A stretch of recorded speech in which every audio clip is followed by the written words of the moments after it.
Right, अब इस video का जो टॉपिक है that is cohort studies. Previous video में हम लोग स्टडी डिज़ाइंस डिस्कस कर रहे हैं। पार्ट 1 में हमने एक जनरल व्यू ब्लूप्रिंट लिया था जिसमें हमने स्टडी डिज़ाइंस को डिवाइड किया था into observational and interventional. Observational में फिर डिस्क्रिप्टिव एंड एनालिटिकल थी। डिस्क्रिप्टिव वाली हमने पार्ट 1 में डिस्कस की थी।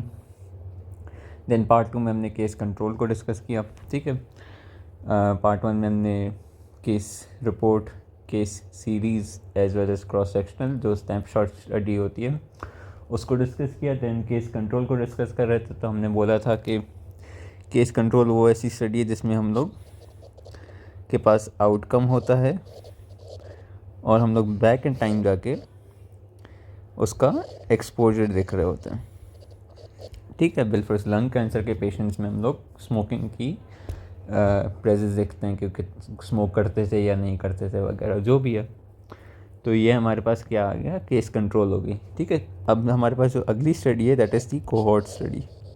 Cohort study also known as longitudinal study, also known as prospective study, also known as incidence study. ये एक ही चीज़ के 4-5 नाम हैं। ठीक है, ये एक ऑब्जर्वेशनल स्टडी डिज़ाइन है।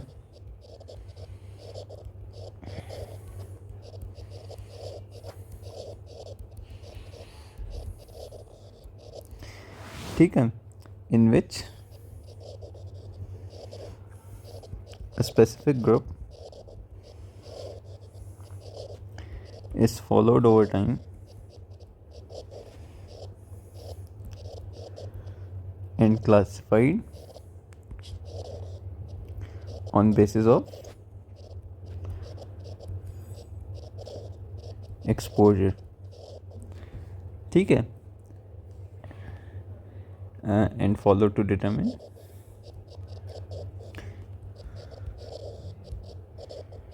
disease. ठीक है, तो ये हमारे पास क्या आ गई, कोहॉर्ट स्टडी आ गई। ठीक है, कोहॉर्ट स्टडी जो है इज़ ए प्रोस्पेक्टिव स्टडी जिसमें हम लोग फ्यूचर को देख रहे होते हैं। ठीक है, क्रॉस सेक्शनल में हम लोग प्रेजेंट देख रहे थे, स्नैपशॉट स्टडी थी। केस कंट्रोल में हम लोग पास्ट देख रहे थे एंड कोहॉर्ट स्टडी में हम लोग बेसिकली फ्यूचर देखने की कोशिश करते हैं। उसमें हम लोग फॉलो अप करते तो उसमें वो भी प्रेजेंट ही हो गया, लेकिन ठीक है, प्रोस्पेक्टिव फ्यूचर गोइंग स्टडी है। ठीक है, इसमें हम लोग एक्सपोजर टू आउटकम जाते हैं। ठीक है, और इसमें हम लोग का जो होता है, जैसे केस कंट्रोल में हमने डिजीज़ और नॉन डिजीज़ बंदों को कंपेयर किया था, इसमें हम लोग एक्सपोज्ड एंड अनएक्सपोज्ड बंदों को कंपेयर करते हैं। सही है, ये कुछ इंपॉर्टेंट चीज़ें हैं कोहॉर्ट स्टडी के बारे में। कुछ और इम्पॉर्टेंट चीज़ें कोहॉर्ट स्टडी के बारे में है कि कोहॉर्ट क्या है। Cohort basically group of people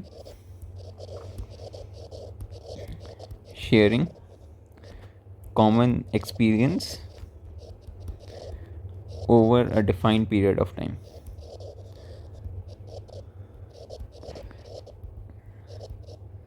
इसको हम कहते हैं कोहॉर्ट। इसके कुछ कैरेक्टरिस्टिक्स होते हैं इस ग्रुप के। सबसे पहला, it should be free from disease. ठीक है, कोहॉर्ट में पहले से कोई डिजीज़ मौजूद नहीं हो। ठीक है, second, each and every member should be equally susceptible to disease. ठीक है, दूसरा ये, तो अगर मैं ब्रिकलेयर्स ले रहा हूँ तो सारे ब्रिकलेयर्स ऐसे होने चाहिए कोहॉर्ट में कि everyone should be equally susceptible to the disease. कोई ऐसा ना हो कि वो ज़्यादा ससेप्टेबल हो, एक कम ससेप्टेबल हो जाए। ऐसे करके फिर कंपैरिजन में मज़ा नहीं आएगा, सही नहीं बनेगी स्टडी। ठीक है, speaking of which, the third thing is group should be comparable to one another. जैसे हमने केस कंट्रोल में मैचिंग की थी, इधर भी मैचिंग करते हैं।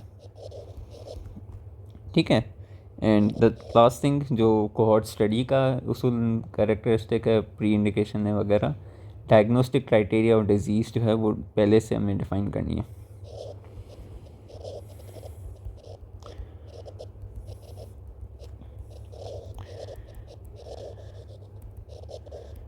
ठीक है, ये कोहॉर्ट के खुद के कैरेक्टरिस्टिक में नहीं आएगा उसूलन, लेकिन ठीक है, किताब में ऐसे करके लिखा है तो हम मान लेते हैं। अब इंडिकेशंस ऑफ कोहॉर्ट स्टडी क्या हैं? हम किसी ऐसे रेयर एक्सपोजर को स्टडी करना चाहें जो अगर कोई बंदा उससे एक्सपोज हो जाए तो फिर डिज़ीज़ होने के चांसेस काफ़ी ज़्यादा हों। सही है।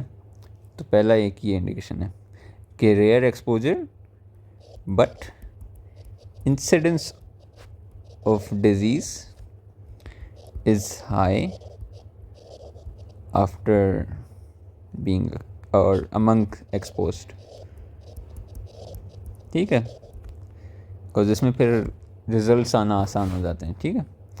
सेकंड, तब जब गुड एविडेंस हो हमारे पास of association between risk factor and disease या फिर आउटकम। ठीक है। एंड देन तीसरा ऑब्वियसली फंडिंग हो, because cohort does take a lot of time and money, तो it's a bit more hefty or bit more reliable as well compared to the case control। ठीक है। अब हम आते हैं कि कोहॉर्ट स्टडी के टाइप्स क्या होते हैं। तो टाइप्स ऑफ कोहॉर्ट स्टडी में हमारे पास जो पहली कोहॉर्ट स्टडी है उसको कहते हैं करंट कोहॉर्ट। करंट कोहॉर्ट में जो डिजीज़ है it has not occurred yet. सही है। पहली बात ये, इसमें बेसिकली हम लोग जो मैंने बताया था कि एक्सपोजर टू आउटकम जा रहे हैं, एंड ये प्रोस्पेक्टिव भी स्टडी है। तो सिगरेट स्मोकर्स में हम लोग लंग कैंसर का देख रहे हैं कि कितने लोगों को डेवलप होता है। सही है। Then there is historical cohort. Historical cohort is a bit similar to the case control, थोड़ा सा फ़र्क है उसमें। इसमें डिजीज़ हैज़ ऑलरेडी अकर्ड, लेकिन हम लोग बेसिकली अगर ये डिज़ीज़ है और ये एक्सपोजर है और ये पहले ही अकर हो चुका है, तो हम लोग क्या करते हैं कि we try to go back in time and then वहाँ से ट्रेस करना शुरू करते हैं। ठीक है। Case control was like this, उसकी डायरेक्शन पीछे ही थी। इसमें थोड़ी सी डायरेक्शन प्रोस्पेक्टिव की तरफ ही है, but we go back in time and then उससे फिर ट्रेस करना शुरू करते हैं उसका एक्सपोजर, जो फिर उसको डिज़ीज़ की तरफ लीड करके गया है। सही है। बिट ऑफ अ डिफरेंस ये है कि इसमें हम लोग सिंगल एक्सपोजर को ही स्टडी करते हैं, केस कंट्रोल में हम लोग मल्टीपल एक्सपोजर्स को स्टडी कर सकते थे। ठीक है। और this is a lot more detailed about the exposure levels of the disease. ठीक है। एक ही एक्सपोजर लेंगे और उसको ही डिटेल में करेंगे, रादर देन केस कंट्रोल की तरह मल्टीपल एक्सपोजर्स को लिखना and then being a bit more superficial. तो ये थोड़ा सा डिफरेंस है कोहॉर्ट में और हिस्टोरिकल कोहॉर्ट में और केस कंट्रोल में। हैं दोनों पास्ट वाली, लेकिन थोड़ा सा डिफरेंस है ये। ठीक है। Then we have combination cohort. Combination cohort is a mixture of current cohort and historical cohort. ठीक है। इसमें हम लोग एक तो ये वाला सीन करते हैं कि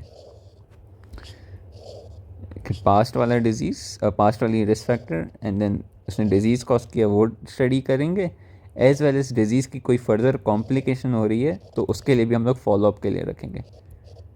ठीक है। तो इसको हम एम्बी डायरेक्शनली बोलते हैं उसूलन, बिकॉज इसमें हम लोग पास्ट में जा रहे हैं and then as well as दोनों चीज़ें कर रहे हैं, तो फिर ये एम्बी डायरेक्शनल स्टडी ही होती है। ओके। तो ये हमारे पास हो गई कॉम्बिनेशन कोहॉर्ट। अब हम आते हैं कि कोहॉर्ट स्टडी की कैसे जाती है।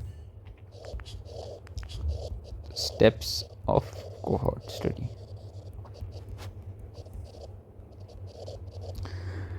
सही है। सबसे पहला है selection of the study subjects.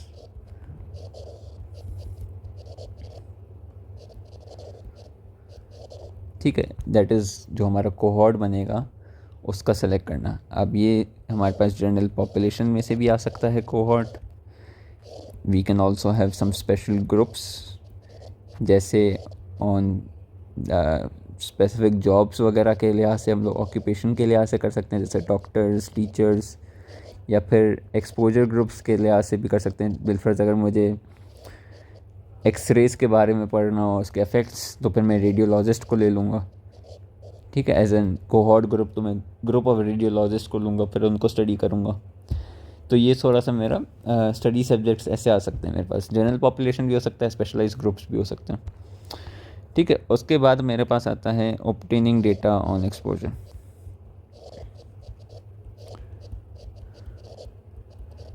ठीक है, अब डेटा ऑन एक्सपोजर मुझे कहाँ कहाँ से मिल सकता है? First of all verbally interview करना, ठीक है, देन मेडिकल रिकॉर्ड्स वगैरह देखना, एज वेल एज एग्जामिनेशन करना, ठीक है।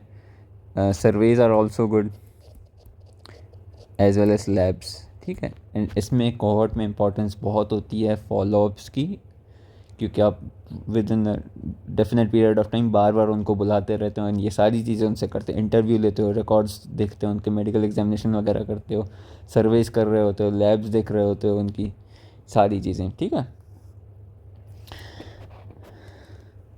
So third step you can sort of third and fourth के ऑर्डर के बीच में you can sort of have plus minus, ठीक है। हम gonna keep third step as follow up, you can keep it as fourth as well.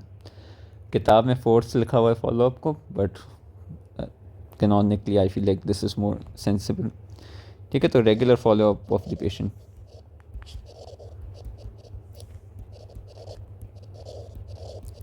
इसमें periodic examination होगी, reviewing medical records होगा, एंड सर्वेलेंस होगी ऑफ डेथ्स वगैरह जो भी है, ठीक है।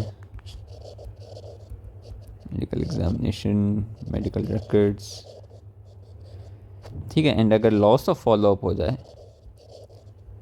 बिलफर्स कोई वापस नहीं आया फॉर वट एवर रीज़न, तो उसको हम कहते हैं एट्रिशन, सही है। And then we have now this could be third, this could be fourth, again किताब में this is third, because follow up किताब में फोर्थ है। This is the selection of comparison group,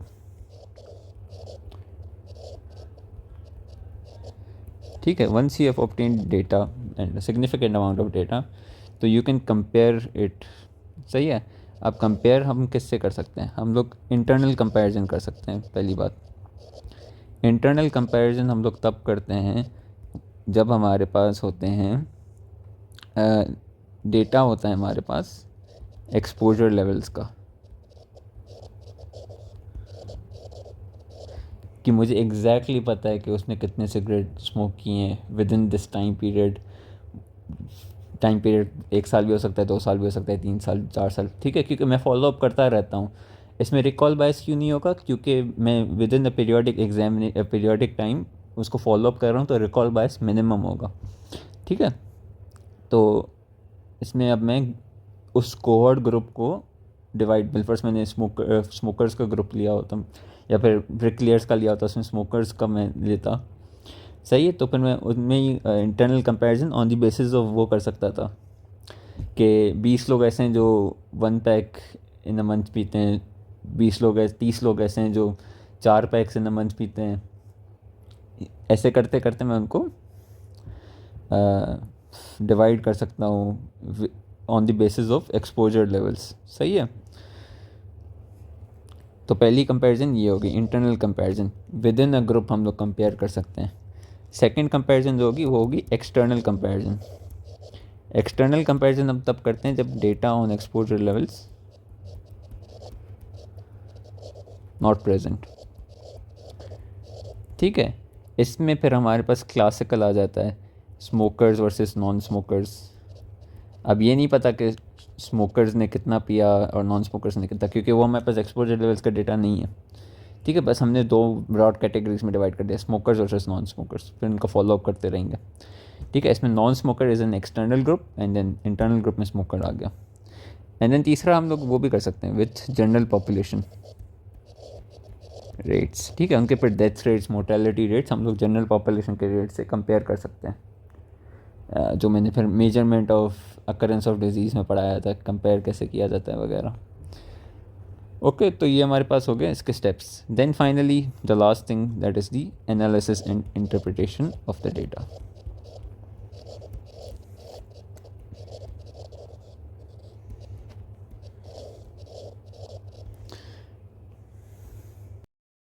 तो अब हम लोग देखते हैं कि इसका डेटा एनालिसिस कैसे करती है और इंटरप्रिटेशन कैसे करते हैं। तो ये मेरे पास एक कोहॉर्ट स्टडी थी जिसमें मैंने एक कोहॉर्ट लिया ऑफ 100 ब्रिकलेयर्स, ठीक है। उसमें से मैंने देखा कि विद इन दैट ब्रिकलेयर्स 30 बंदे were smokers, 70 people were not smokers, ठीक है। तो अभी से ही मेरे ग्रुप्स डिवाइड हो गए एक्सपोज्ड और नॉट एक्सपोज्ड में, ठीक है। Exposed smokers, unexposed non smokers. Compare this with case control. Case control में हमने lung cancer and non lung cancer का किया था, ठीक है। इसमें हमने स्मोकर और नॉन स्मोकर का किया है, तो ये फ़र्क फिर से आ गया, राइट। देन फिर हमने स्मोकर्स को फिर हमने फॉलो अप लिया, तो फिर हम लेते गए with in 10 years, with in 15 years. तो मुझे पता चला कि 20 लोग ऐसे थे जिन्होंने लंग कैंसर को डेवलप किया, 10 लोग ऐसे थे जिन्होंने लंग कैंसर को डेवलप नहीं किया, ठीक है। विद इन 70 लोग जो नॉन स्मोकर्स थे, उसमें से 15 लोग ऐसे थे विद इन 10 ईयर्स उन्होंने लंग कैंसर डेवलप कर लिया, एंड 55 लोग ऐसे थे जिन्होंने with in 10 years lung cancer नहीं डेवलप किया इन नॉन स्मोकर्स। ये मैंने डेटा 4x4 वाले उसमें रख दिया है। अब हम लोग करते हैं इसका एनालिसिस। अब सबसे पहले हमारे पास एनालिसिस के लिए आता है इंसिडेंस रेट, ठीक है। Since this is an incidence study, इसका दूसरा नाम है, तो हमें इसमें इंसिडेंस कैलकुलेट करना है, and this is the only study जिसमें हम लोग इंसिडेंस कैलकुलेट कर सकते हैं, ठीक है। अब इंसिडेंस रेट, एक तो जनरल पॉपुलेशन का इंसिडेंस हम लोग निकाल सकते हैं हम लोग, उसके बाद एक्सपोज्ड में इंसिडेंस निकाल सकते हैं। एक्सपोज्ड मतलब स्मोकर्स में, एज वेल एज हम लोग अनएक्सपोज्ड मतलब कि नॉन स्मोकर्स में इंसिडेंस निकाल सकते हैं, ठीक है। जनरल पॉपुलेशन का इंसिडेंस कितना होगा, अगर मैं सारी जनरल पॉपुलेशन 100 की है एंड लंग कैंसर उसमें से 35 को हुआ है, तो 35/100 दैट वुड बी के 35% ऑफ पॉपुलेशन को लंग कैंसर हुआ है, सही है, simple enough. With in smokers अगर मैं देखूँ कि लंग कैंसर की कितनी इंसिडेंस है, तो फिर मैं क्या करूँगा, ये स्मोकर्स में 20 लोगों को कैंसर था एंड देन 10 लोग नॉर्मल थे, राइट। दैट मीन्स के 20 डिवाइडेड बाय 20 + 10, ये कैंसर वाले एंड देन ये नॉर्मल, इज इक्वल्स टू 20/30, तो 2/3 × 100, इसका परसेंटेज आएगा आई थिंक दैट 66%। तो with in smokers 66% of people developed lung cancer, तो इसका इंसिडेंस रेट जो था वो 66% या फिर 0.66 आ गया, ठीक है। एंड देन अनएक्सपोज में या फिर नॉन स्मोकर्स में इंसिडेंस कितना था, तो दैट इज़ 15/70, ठीक है। 15 इज़ द कैंसर वाले and then 70 is the total population of non smokers. इसको अगर मैं मैथ्स से करूँ तो फिर दैट विल बी 15/70 इज 0.214, इसको 100 से कर लो तो फिर 21.4% is the incidence rate for lung cancer in non smokers. तो अब हम डिस्कस कर रहे हैं रिस्क का, ठीक है। रिस्क ऑफ द डिज़ीज़ हमारे पास हम कैसे कैलकुलेट करते हैं। Risk basically as the name suggest कि अगर आप एक्सपोज्ड हो विथ एन रिस्क फैक्टर, तो फिर व्हाट आर दी रिस्क या व्हाट इज़ द चांस कि आपको डिज़ीज़ होगा, तो उसको हम रिस्क कहते हैं, ठीक है। तो रिस्क में हमारे पास पहला जो आ जाता है दैट इज़ रिलेटिव रिस्क, ठीक है। Relative risk is basically ratio of the incidence rates of disease amongst exposed and unexposed, ठीक है। मतलब कि अगर मैं रिलेटिव रिस्क निकालूँ इस पॉपुलेशन में से, तो incidence rate of lung cancer in smokers would be 66, ठीक है, % या फिर 0.66 जो बोलना चाहूँ, and then we will have 0.214, that is the incidence rate of lung cancer among what's it called, unexposed या फिर नॉन स्मोकर्स। तो उसको मैं अगर डिवाइड कर लूँ एक दूसरे से, तो रिस्क हमारे पास रिलेटिव रिस्क वुड बी 3.08, ठीक है। इसकी अब इंटरप्रिटेशन क्या होती है कि अगर इज इक्वल्स टू 1 है रिलेटिव रिस्क, दैट मीन्स कि देयर इज़ नो एसोसिएशन। अगर relative risk is lesser than one, lesser than one, that means कि there is negative association. Protective function है, मतलब कि एक्सरसाइज का और कार्डियक इश्यूज़ का नेगेटिव होगा रिलेटिव रिस्क, ठीक है। And then if relative risk is more than one then there is positive association, ठीक है। In this case it is 3 times, तो फिर काफ़ी ज़्यादा है, सही है। Then we have another one, इसको हम बोलते हैं एट्रीब्यूटेबल रिस्क, ठीक है। इसका दूसरा नाम है रिस्क डिफरेंस, ठीक है। रिस्क डिफरेंस इज बेसिकली हम लोग इंसिडेंस रेट अमंग्स एक्सपोज्ड को माइनस करते हैं इंसिडेंस रेट ऑफ अनएक्सपोज से, तो फिर 0.66 माइनस 0.214, तो दिस विल बी और 0.446 आई थिंक, सही है। तो ये इसका एट्रीब्यूटेबल रिस्क ये हो गया। एंड देन सी में हमारा बेसिकली आ जाता है एट्रीब्यूटेबल फ्रैक्शन। उसमें हम लोग क्या करते हैं, ये जो हमारी वैल्यू निकली है ये लेंगे divided by incidence rate of the exposed, ठीक है। अब इसका जवाब मैं देखूँ, कैलकुलेट करूँ,